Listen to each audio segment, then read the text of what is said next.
તમારા મનમાં જે છે એ તમારા બુદ્ધિમાં છે, તમારા બુદ્ધિમાં જે છે તમારા વિચારમાં છે, તમારા વિચારમાં છે એ તમારી ઓરામાં છે, જે તમારા ઓરામાં છે એ તમારા દેહમાં છે, જે તમારા દેહમાં છે એ તમારા હાથમાં છે, જે તમારા હાથમાં છે એ જ્યાં હાથ અડકે ત્યાં જ.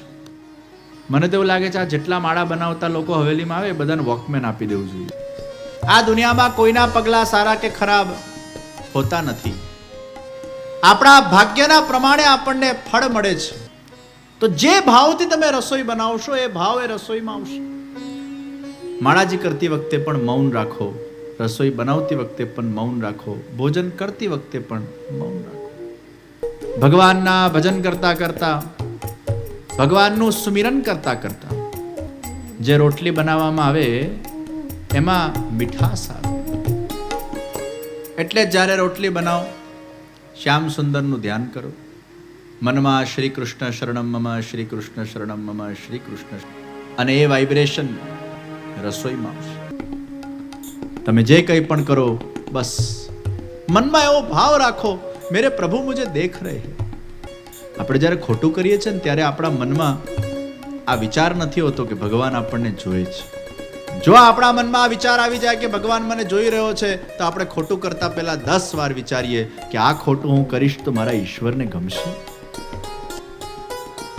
ખોટું કરતી વખતે વ્યક્તિ નાસ્તિક બની જાય છે, પણ આસ્તિક વ્યક્તિ કોને કહેવાય? જે હંમેશા મને મારો ઈશ્વર જોઈ રહ્યો છે, હું મારા ઈશ્વરની સન્નિધિમાં છું, એના કેન્દ્રમાં પ્રભુ હોય છે. હું કંઈક એવું કરું જેનાથી મારા પ્રભુ પ્રસન્ન થાય. હું મારા પરિવારના પોષણ કરું, મારા પ્રભુ પ્રસન્ન થાય. હું મારા કર્તવ્યને બજાવું, મારા પ્રભુ પ્રસન્ન થાય. હું માનવની સેવા કરું, મારા પ્રભુ પ્રસન્ન થાય. હું સમાજની સેવા કરું, મારા પ્રભુ પ્રસન્ન થાય. હું ઠાકોરજીની સેવા કરું, મારા પ્રભુ પ્રસન્ન થાય. હું કથાનું શ્રવણ કરું, મારા પ્રભુ પ્રસન્ન થાય. હું સત્કર્મમાં આગળ વધું, મારા પ્રભુ પ્રસન્ન થાય. હું કોઈ જગ્યાએ નિસ્વાર્થ વોલેન્ટિયર સેવા આપું, મારા પ્રભુ પ્રસન્ન થાય. મારા પ્રત્યેક કર્મના અંગના અંદર, એના વિચારના અંદર એનું કેન્દ્ર જ્યારે મારું પ્રભુ બની જાય છે ત્યારે વ્યક્તિના જીવનમાં પરમ સંતોષની પ્રાપ્તિ થાય છે કે મેં જે કંઈ પણ સારું કર્યું મારા ઈશ્વર એની નોંધ ચોક્કસ લીધી છે. અરે દુનિયા को प्रसन्न करने जाओगे तो दुनिया प्रसन्न होगी या नहीं होगी उसकी कोई गारंटी नहीं है. દુનિયા તમને જસ આપે કે ના આપે એની ફિકર નહીં કરતા. આ દુનિયાનો કઈ ભરોસો નથી. આજે તમારું સારું બોલશે, કાલે તમારું ખરાબ બોલશે.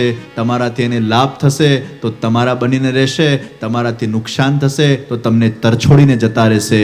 તમે દુનિયાને પ્રસન્ન કરવા કામ નહીં કરતા, પણ તમે કોઈ પણ કર્મ કરો એમાં કેન્દ્ર રાખજો, મારા પ્રભુ પ્રસન્ન બને.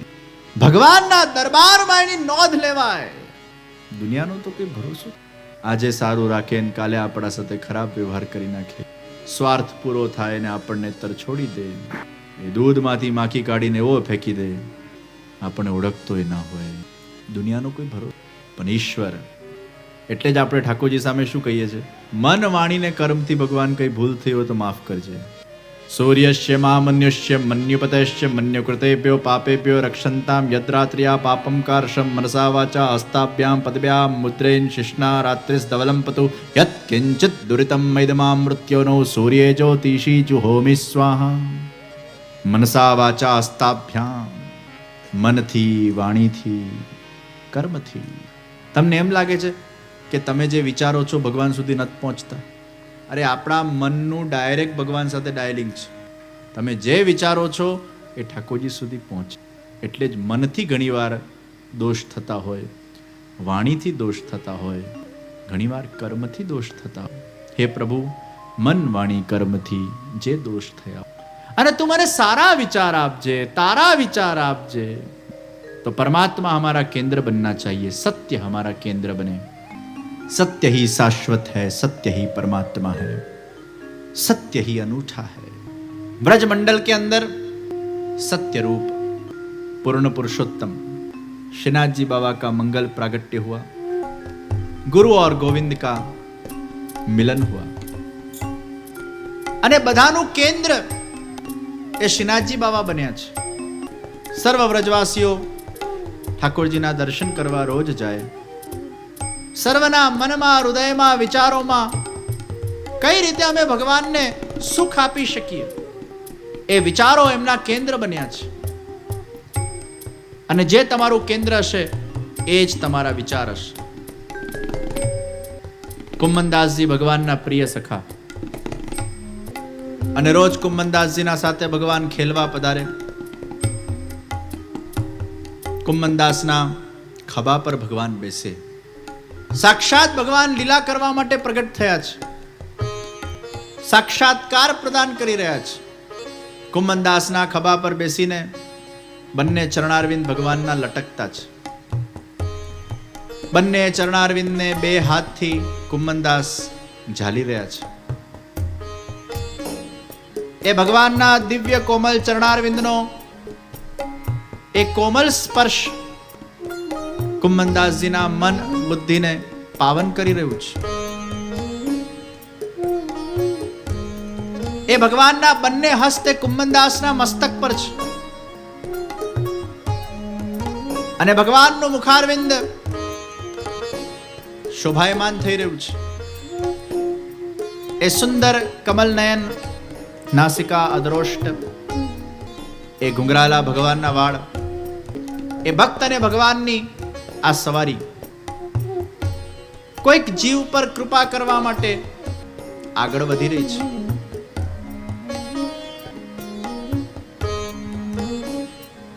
ગાંઠિયોલી ગાંવ પહોંચ્યા અને એક ગ્વાલિની માથા પર પોટલી લઈને આવતી હોય છે. ભગવાને હાક મારી, अरे ओ ग्वालिनी, इतने धूपन के अंदर नंगे पैर तू कहाँ निकसी? अरे तेरे घर में और कोई नाय है का तो को इतना श्रम करना पड़े? एक ग्वालिनी भगवानना दर्शन करीने आश्चर्यचकित થઈ ગઈ. अरे प्रभु, आप तो मंदिर में विराजते हो, पर्वत के देव हो, आप नीचे भी सड़कों पे आ सकते हो. अरे ग्वालिनी, तुम जैसे जीवों पर कृपा करने के लिए ही तो मेरा प्रादुर्भाव हुआ है. अरे ग्वालिनी, तनिक ये पेड़ की छैया के नीचे बैठकर जल तो पी के जा, वहां में तो कौन सी अवेर होगी. ग्वालिनी बहु प्रसन्न थई. चालता फरता ने पण भगवान पानी नो भाव पूछे छे. कुम्मनदास जी मटकी लईने तैयार. लालाए कीधुं आ पोटली मने हाथमां आप, तू जल पी. आ पोटली आम तेम मूकशे ने कोई वांदरू लई जशे, हूँ तारा पोटलीनी सुरक्षा करूं. अहींया जल पीवानो कार्यक्रम चाले छे, अहींया पोटली खोलवानो कार्यक्रम चाले छे. लालाए बे रोटली काढ़ी, पोटली बंद करी. जल पीने ग्वालिनी पाछी आवी, पोटली एने सुप्रत करी. अरे वाह लाला, तू तो बहुत दयालु है रे, तू तो बहुत कृपालु है रे. इतनी धूपन में तूने मुझे ये जलपान कराया, मैं आज धन्य धन्य हो गया. पोटली लईने ग्वालिनी जती रही અને પેડીની છૈયાના અંદર વિશ્રામ કરતા લાલાએ બંને રોટલી જે હાથમાં હતી કુમ્મનદાસજીને બોલાવ્યા અને કીધું, લે, એક રોટી તેરી, એક રોટી મેરી. અરે લાલા, તને મંદિરમાં આટલો બધો ભોગ આવે છે, છતાંય આવી ચોરેલી રોટલીને ખાઈને તને શું પ્રાપ્તિ થાય છે? અરે કુમના, તું રોટી ખા તો સહી. લાલા, મને આવી ચોરેલી રોટલી ખાવામાં કોઈ રસ નથી. તને ખાવું હોય તો તું ખા. અરે કુમરા, તું ખા તો સહી. અને કુમ્મનદાસજીએ એકાદ ટૂંક રોટલી ખાધી અને રોટલી એટલી સ્વાદિષ્ટ હતી. अरे लाला, ये तो बहुत मीठी है. अरे कुमना, मैं तो को नहीं कहूं. ये सब ग्वालिन मेरे दर्शन करने आवे, मेरे दर्शन करती जाए, करती जाए, करती जाए, करती जाए, और मेरे स्वरूप के चिंतन के अंदर इतनी व्यस्त हो जाए, घर पे जाकर जब रोटी को बेलती जाए, बेलती जाए, बेलती जाए, तो मेरो ही स्मरण करे और मनोमन मुझे रोटी अरोगाती जाए. उनके मन का मनोरथ होता है कि लाला, काश आप हमारे हाथ से बनी हुई रोटी को आरोगो, ये उनके मन के मनोरथों को पूर्ण करने के लिए ही मैं इस प्रकार की लीला करता हूं। अरे कुंभन दास, जो रोटी बेलते बेलते जो मेरे स्वरूप का ध्यान करेंगे और मेरे स्वरूप का ध्यान करके रोटी बनाएंगे, वो रोटी में मिठास नहीं तो क्या खाराश होगी। भगवानना भजन करता करता, ભગવાનનું સુમિરન કરતા કરતા જે રોટલી બનાવવામાં આવે એમાં મીઠાશ આવે. એટલે જ્યારે રોટલી બનાવો, શ્યામ સુંદરનું ધ્યાન કરો, મનમાં શ્રી કૃષ્ણ શરણમ મમ, શ્રી કૃષ્ણ શરણમ મમ, શ્રી કૃષ્ણ શરણમ મમ, અને એ વાઇબ્રેશન રસોઈમાં આવશે.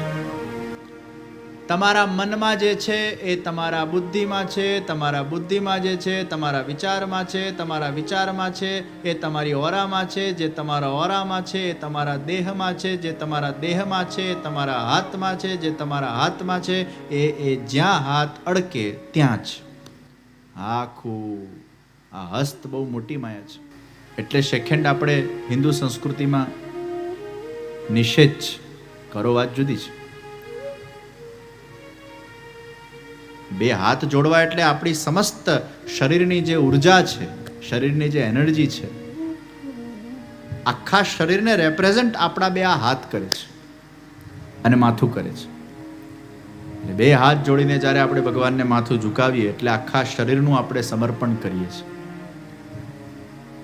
અને તમારા અંદરની જે એનર્જી છે, યા તો હાથમાં, યા પગના અંગૂઠામાં, યા આંખમાં, એમાં સૌથી વધારે તમારા હાથમાં.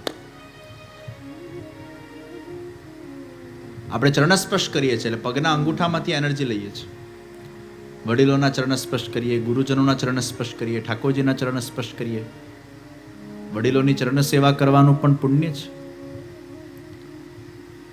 એ વડીલોની ચરણ સેવા કરો એટલે એમને જેટલી તીર્થયાત્રાઓ કરી હોય એનું જે પુણ્ય સત્વ એકત્રિત થયું હોય એ તમને પ્રાપ્ત થાય છે.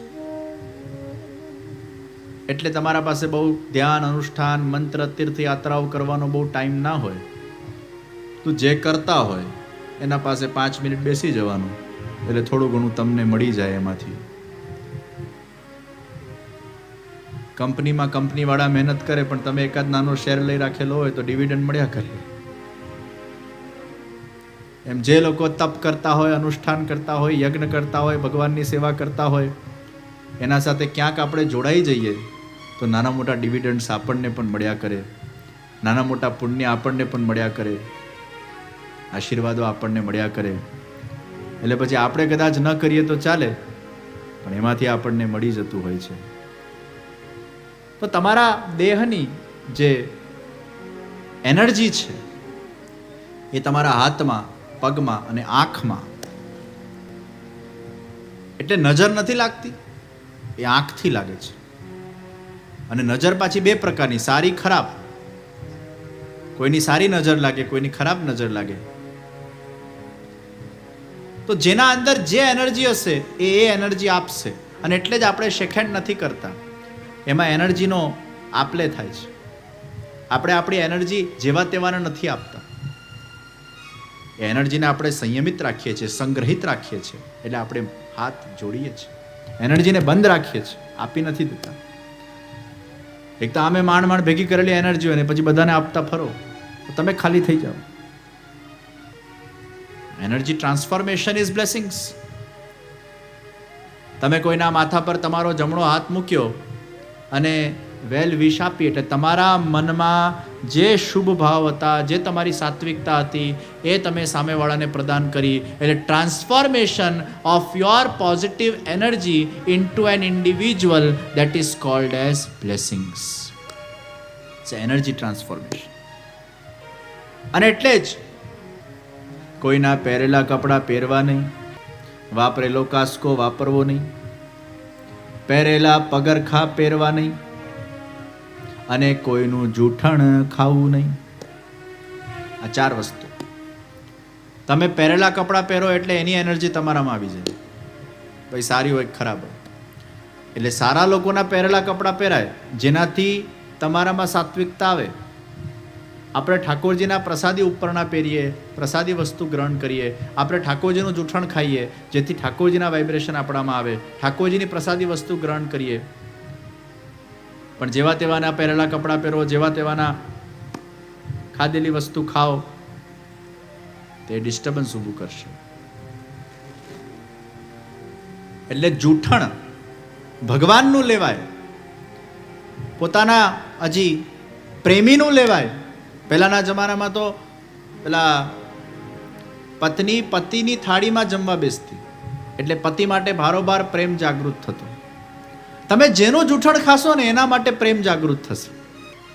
એટલે ધ્યાન રાખજો, કોનું જૂઠણ ખાવું એ તમારા બ્લડમાં જશે.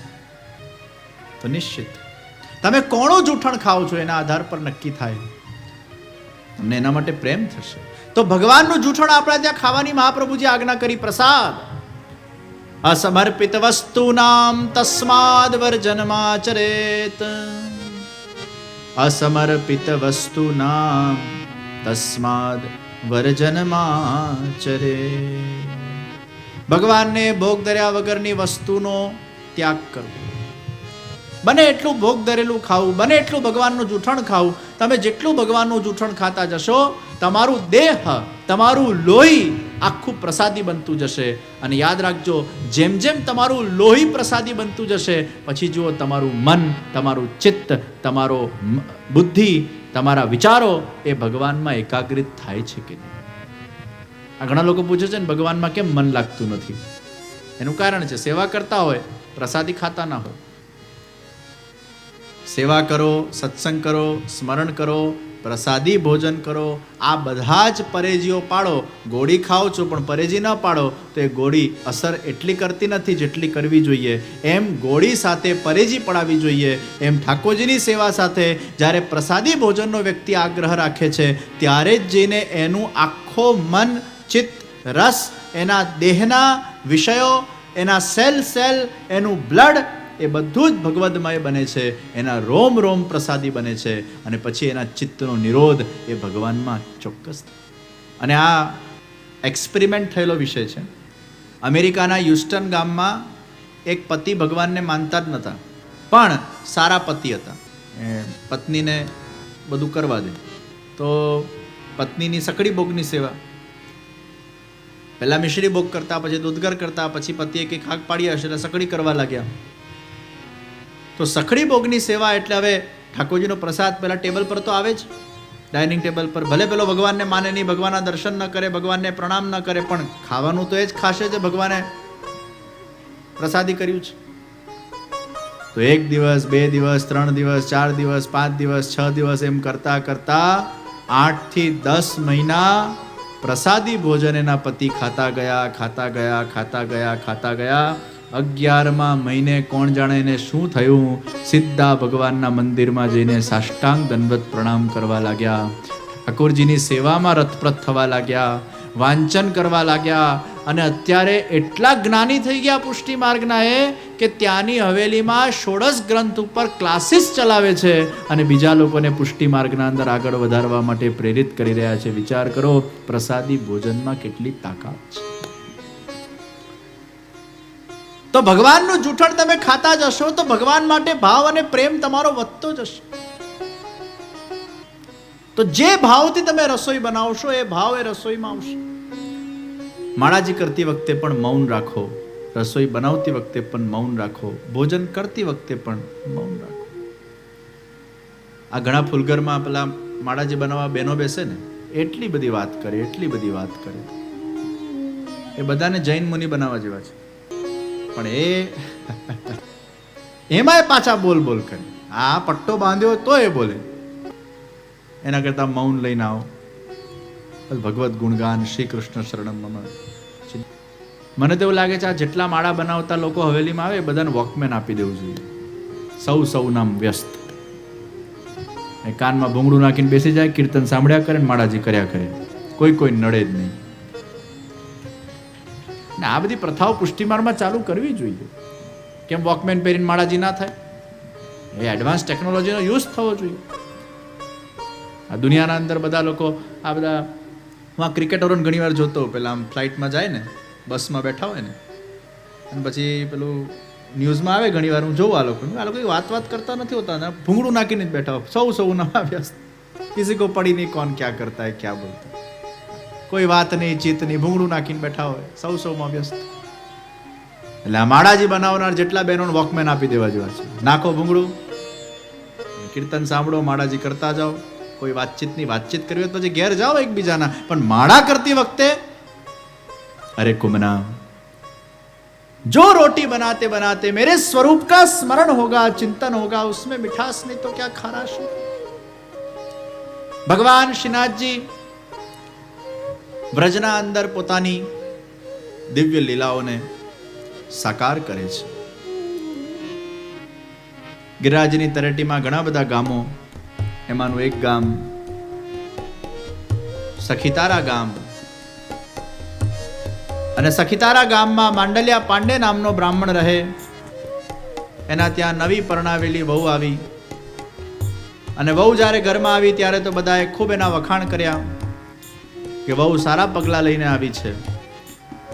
પણ હજી તો એકાદ દિવસ થયો હશે અને એ બ્રાહ્મણની ભેંસ ખોવાઈ, સાસુની છીકણીની ડબ્બી ખોવાઈ, બધું ખોવાતું ગયું.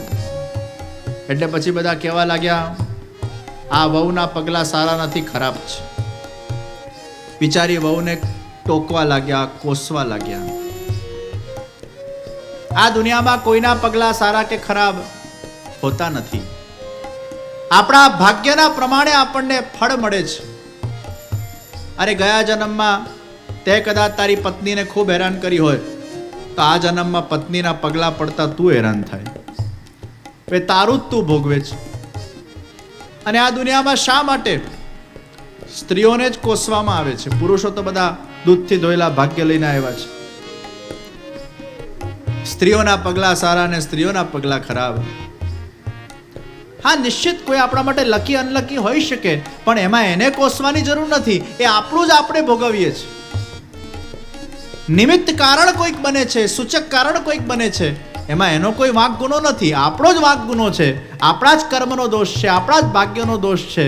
નિમિત્ત કોઈ પણ બને. કાળી બિલાડી જાય એટલે બિલાડીને કોસી. હવે બિલાડી શું કરે બિચારી? ગાય જાય એટલે આપણને કે શુભ થયું, કંકુ ધોળાય શુભ થયું, દૂધ ધોળાય અશુભ થયું. આ બધું સૂચક છે. તમારા પૂર્વજન્મના કર્માનુસાર તમારા આ જન્મના કોઈક દિવસમાં કંઈક ખરાબ તમારું થવાનું છે, તો ભગવાન શું કરે છે? કાળી બિલાડીને પ્રેરણા આપે છે, જા કાળી બિલાડી, આના સામેથી જઈને ગુજર, એટલે એને ખબર પડે કે આજનો દાડો સારો નથી, સતર્ક રહે. તમારા પૂર્વજન્મના કર્માનુસાર તમારા કોઈક દિવસે અગર શુભ થવાનું હોય, તો ભગવાન ગાયને પ્રેરણા કરે, હે ગાય, તું આના સામેથી ગુજર, એટલે આને ખબર પડે આજે આનો દિવસ શુભ છે. ક્યાંક કોઈ ઇન્સિડન્ટલી કંકુ ધોળાઈ જાય, કંઈક એવી ઘટના થઈ જાય, એમાં આપણે માની લઈએ સારું થયું, ખરાબ થયું, પણ મૂળમાં એ થવાનું જ હતું. ભગવાન તો સંકેત આપે છે. કાળી બિલાડી તો બિચારી મદદ કરવા આવી, ગાય તમને સંકેત આપવા આવી કે તમારો દિવસ આજે સારો છે. એ સૂચક છે, એમાં દોષ ગાયનો કે કાળી બિલાડીનો નથી. એમ કોઈ વ્યક્તિ તમારા જીવનમાં લકી બનીને આવે, કોઈ અનલકી બનીને આવે, તમે જ તમારું ભોગવતા હો છો.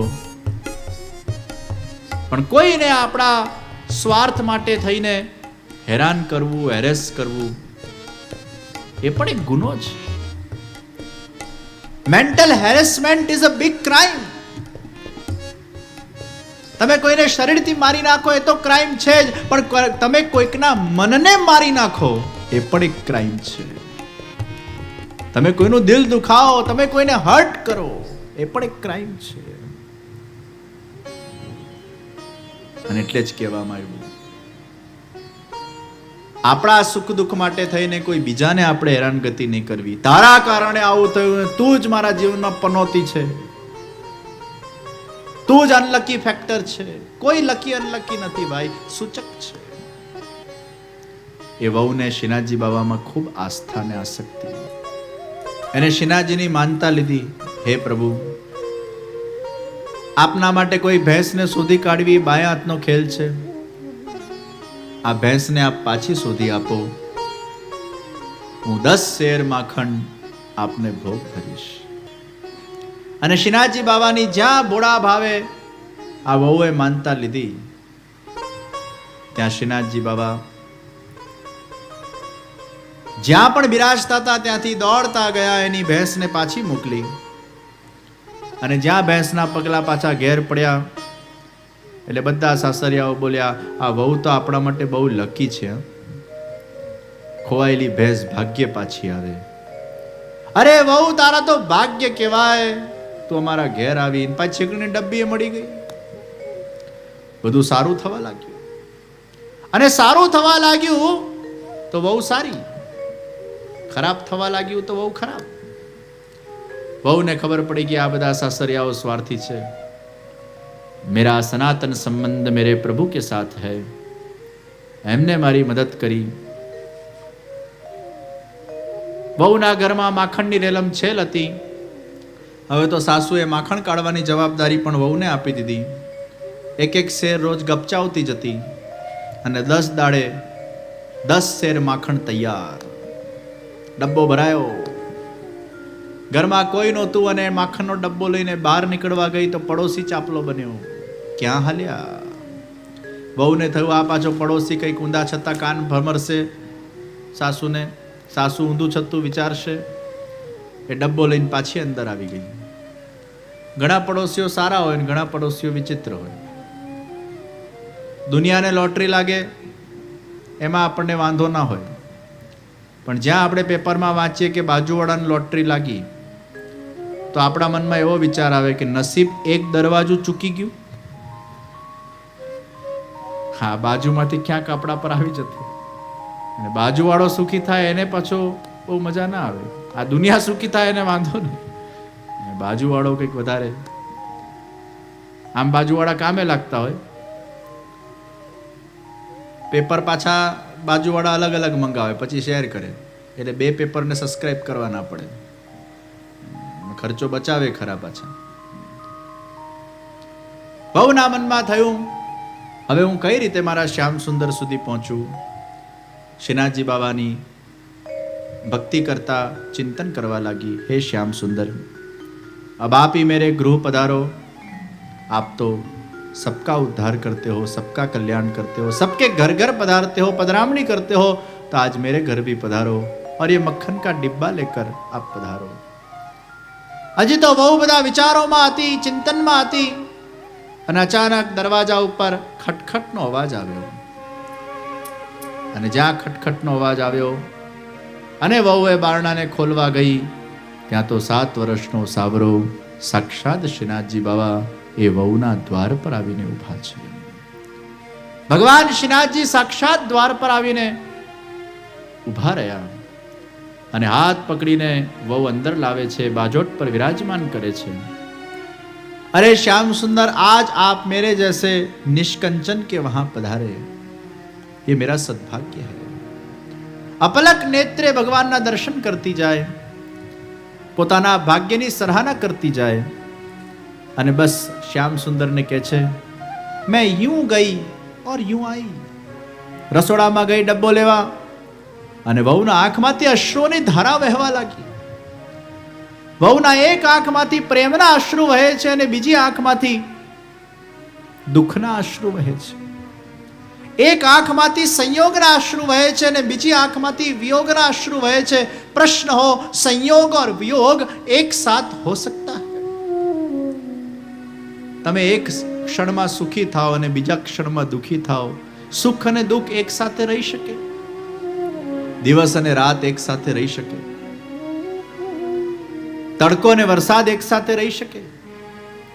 એવું બહુ ઓછું બનતું હોય કે તડકો હોય અને વરસાદ પડતો હોય.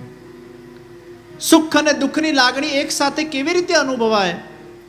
तो ત્યાં કહેવામાં આવ્યું ये समय चला जाएगा. ये वाक्य को अगर दुख में सुनो तो सुख होगा और सुख में सुनो तो दुख होगा. ये समय चला जाएगा. બહુના મનમાં વિચાર આવ્યો આજે શ્યામ સુંદર પધાર્યા એનો મારા મનમાં આનંદ છે, પણ થોડીક જ વારમાં મને છોડીને જતા રહેશે એ વિચારથી, એ વિયોગનો વિચાર એ મને દુઃખ આપે છે. આપણો પસંદીદા વ્યક્તિ આપણા ઘરે આવે એનો આનંદ થાય, પણ એ આપણને છોડીને થોડાક દિવસમાં જતો રહેશે. આ વિચાર એ આનંદને નિરાનંદમાં કન્વર્ટ કરી નાખે. संयोग और वियोग की अनुभूति बहू के मन में हो रही है। અને બહુ મનમાં વિચાર કરે, હે પ્રભુ, આપ મારા ઘરે પધાર્યા એ મારું ભાગ્ય. આ ડબ્બો લઈને જતા નહીં રહેતા, પણ મારા સ્વહસ્તે થોડી સામગ્રી આરોગીને જજો, મને આપની સેવા પ્રદાન થાય. એ વહુ પ્રભુને મનોમન પોતાના મનોરથ પ્રગટ કરીને માંગી रही છે, हे प्रभु, काश आपकी सेवा का अवसर मुझे मिल जाए, मेरा जीवन धन्य धन्य हो जाए. बहू बाहर આવી, बाल कृष्णलाल जी बैठा છે, मनोमन कुछ बातें हो रही है, आंख आंख से कुछ इशारे हो रहे हैं. भगवान सामे જ્યારે આપણે બેસીએ, मनोमन भगवान साथे बातचीत करिए, मन से मन की बात हो,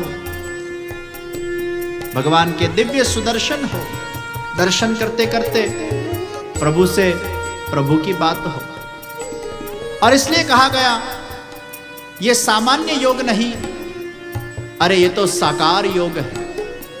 सामान्य योग आंख बंद करके होता है, वो सामान्य ध्यान योग है.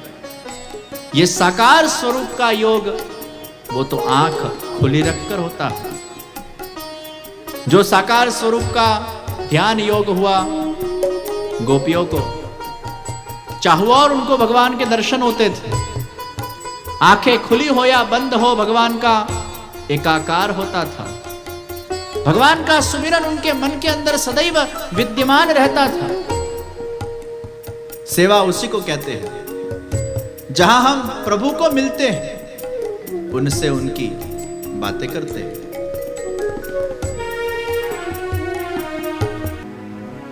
લાલાએ ગ્વાલિનીને કીધું, અરે ગ્વાલિની, આ માખણના ડબ્બાનું વજન ખૂબ છે, તું મને થોડું આમાંથી ખવડાવી દે ને. ग्वालिनी मुस्कुराने लगी, है प्रभु, आपने मेरी मन की बात जान ली. અને એક એક માખણના કોરને ખવડાવતી જાય, ખવડાવતી જાય, ખવડાવતી જાય. એના એ આંગળીઓને ભગવાનના એ કોમલ અધરોષ્ટનો સ્પર્શ થતો જાય અને એ ગ્વાલિની વધુ ને વધુ રસાન્વિત બનવા લાગી, સ્વરૂપાસક્તિ થઈ. સર્વસ્વ સમર્પણ ભગવાનના શ્રી ચરણારવિંદોમાં કર્યું અને એ ભગવાનના દિવ્ય સ્વરૂપને પોતાના હૃદયના અંદર વિરાજમાન કરે છે. અને માખણ આરોગતા આરોગતા પ્રભુ ત્યાંથી પધારી જાય છે.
ગ્વાલિની સદૈવ માટે પોતાના મનમાં એ પ્રભુના દિવ્ય સ્વરૂપને ધારણ કરીને રાખે છે. કોઈ એકાદ પ્રભાવશાળી વ્યક્તિ આપણા જીવનમાં આપણને મળે ને એમના સાથે જો 10 મિનિટ મુલાકાત કરી હોય તો એ જિંદગીભર યાદ રહે. વારંવાર એનું સંસ્મરણ પણ થયા કરે. સાક્ષાત ભગવાનનું જેને સંગ મળે, સાક્ષાત ભગવાન સાથે આ પ્રકારનો સમય વ્યતીત થાય, એના જીવનમાં ભગવાનનો વાસ થઈ જાય. એનું મન હૃદય એ સદૈવ ભગવાનના સ્વરૂપથી આપ્લાન્વિત બની જાય. ભગવાને આ ગ્વાલિની ઉપર પોતાની વિશેષ અનુકંપા કરી. કુંભનદાસજી ભગવાન જે સુંદર લીલાઓ કરતા એને કીર્તનોના માધ્યમથી ગાઈ નાખતા. અને ભગવાનને કીર્તન ખૂબ ગમે છે.